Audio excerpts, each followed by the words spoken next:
একটু মাখাও ভালো করে মাখাও বাবাকে। খেলা করছো?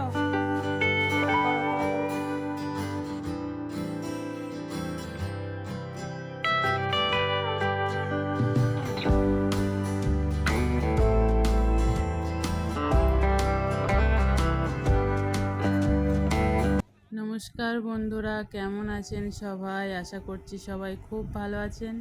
এদিকে আমরাও বেশ ভালো আছি। আমার আজকে আরও একটি নতুন ব্লগে আপনাদের সকলকে জানাই অনেক অনেক স্বাগত।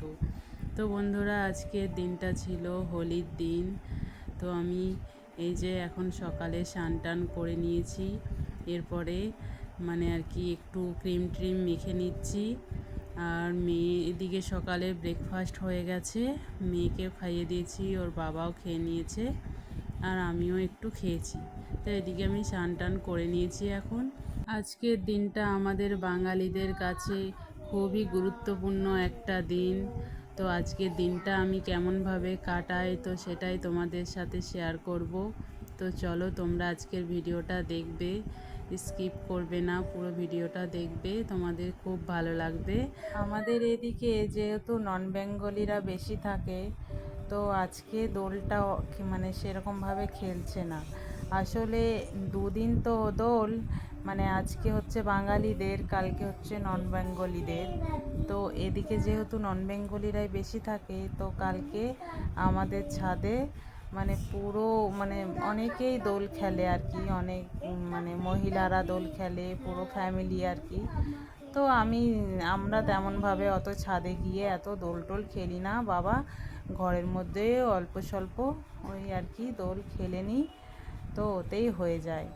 চুলটা আঁচড়ে নিয়ে একটু সিঁদুর পরে নিলাম, আর মেয়েটা ওদিকে খেলা করছে ও, আর আমি আমার কাজগুলো সেরে নিচ্ছি।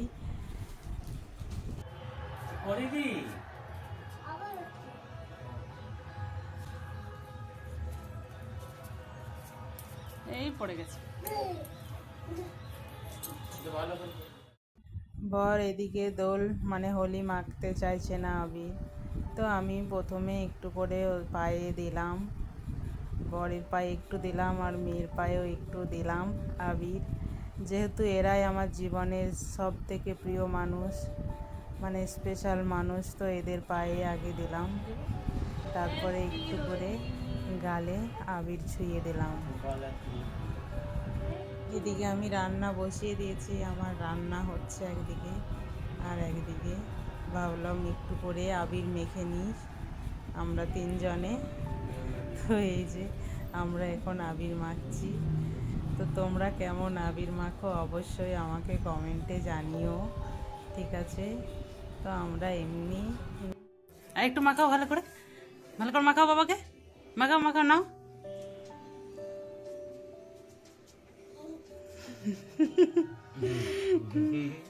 বাবাকে বলো হ্যাপি হোলি, বাবাকে বলো হ্যাপি হোলি। এদিকে দেখো তোমরা, বাবা আর মেয়ে দুজনে কম্পিটিশন চলছে। তোর বাবাকে আবির মাখিয়ে পুরো ভর্তি করে দিয়েছে। ওর নিজেই ওরা দুজনে মানে কম্পিটিশন করছে। আর এদিকে ওর বাবা মাখিয়ে দিয়েছে, হয়নি, এখন ও নিজেই মাখছে, নিজে এখন মাখতে ইচ্ছা যাচ্ছে। তো এদিকে আবির মাখামাখি হয়ে গেল, আমি রান্না বসিয়ে দিয়েছি আর মেয়েকেও চান করিয়ে নিয়েছি। এই যে মেয়ে চান করে এখন খেলা করছে ব্যালকনিতে বসে বসে। বললাম একটু রোদ্দুরে বসো, কারণ চুলে শ্যাম্পু করিয়েছি, চুলটা একটু শুকিয়ে যাক, তো সেই কারণেও ব্যালকনিতে এখন বসে আছে। আর এদিকে জামা কাপড় অনেক ভিজিয়েছিলাম আজকে, তোর বাবাকে বললাম একটু জামা কাপড়গুলো একটু কেচে দিতে। আজকে ওর বাবাই কেচে দিয়েছে জামা কাপড়গুলো, আমার একটু হেল্পও হয়ে গেছে। মানে দু একদিন এভাবে কি হয়, মানে কেউ যদি একটু আধটু হেল্প করে দেয় তাহলে খুবই ভালো লাগে, আর যদি নিজেকে সবটা করতে হয় তাহলে সত্যিই খুব বিরক্ত লাগে, দু একদিন তো বেশি বিরক্ত লাগে। তো যাই হোক, মানে একটু আধটু হেল্প করে দেয় আমার বাড়িতে থাকলে।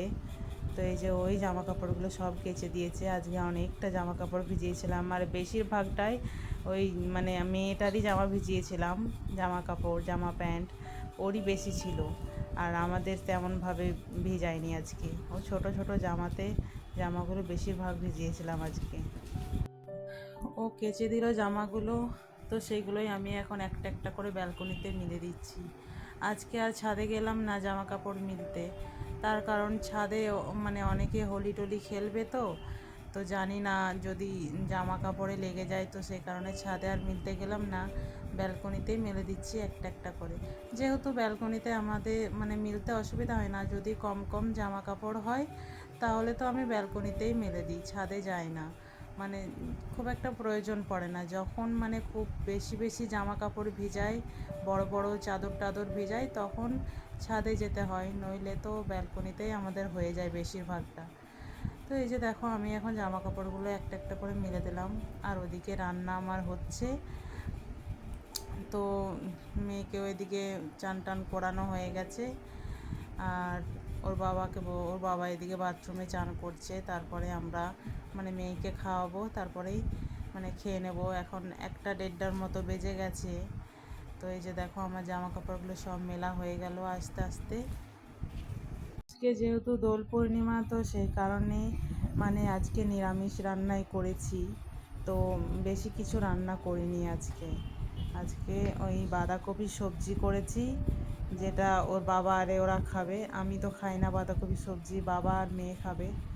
আর এই যে আলু সেদ্ধ করেছি, আর ঘি নেব, আর এই যে শাক ভাজা করেছি, আর ঘি আছে, ওই ঘি দিয়েই খেয়ে নেব। তো ওই আর কি, আজকে খুবই অল্পতে সেরে দিয়েছি। আর এদিকে গ্যাসটা আছে, গ্যাসটা পরিষ্কার করতে হবে, বাসন টাসন ধুতে হবে, সেগুলো খাওয়া দাওয়ার পরে ধোবো। তো এখন আমি ভাত টাত খেয়ে নিয়েছি, আর তারপরে মেয়েকে নিয়ে একটু বসে গেছি, ওকে একটু ফল কেটে দিয়েছি, বলছি খেয়ে নাও। এই যে খাচ্ছে না, সেটাই এখন ওকে খাওয়াচ্ছি। তার কারণ বিকালে তো গ্রহণ লেগে যাবে 3টের পরে, তো সেই কারণে ওকে আমি এখন খাইয়ে দিচ্ছি। গ্রহণ লাগলে তো ওকে আমি কিছু খাওয়াই না, তার আগেই আমি খাইয়ে সেরে দিচ্ছি। তো তোমরা এতদূর পর্যন্ত যারা যারা আমার ভিডিওটা দেখলে তাদেরকে অসংখ্য ধন্যবাদ আর অনেক অনেক ভালোবাসা। তো ভিডিওটা যদি ভালো লাগে প্লিজ একটা লাইক করবেন, আর একটা কমেন্ট করে অবশ্যই জানাবেন ঠিক কেমন হয়েছে, মানে ভুল ত্রুটি হলেও সেটা জানাবেন। আর প্লিজ চ্যানেলটা সাবস্ক্রাইব করে পাশে থাকবেন। আর ঠিক আছে, আমি ভিডিওটা এখানেই শেষ করছি, দেখা হচ্ছে নেক্সট ভিডিও নিয়ে। তো ততক্ষণ তোমরা সবাই ভালো থেকো, সুস্থ থেকো, এটাই আমি ঈশ্বরের কাছে প্রার্থনা করি। তো ঠিক আছে, টাটা।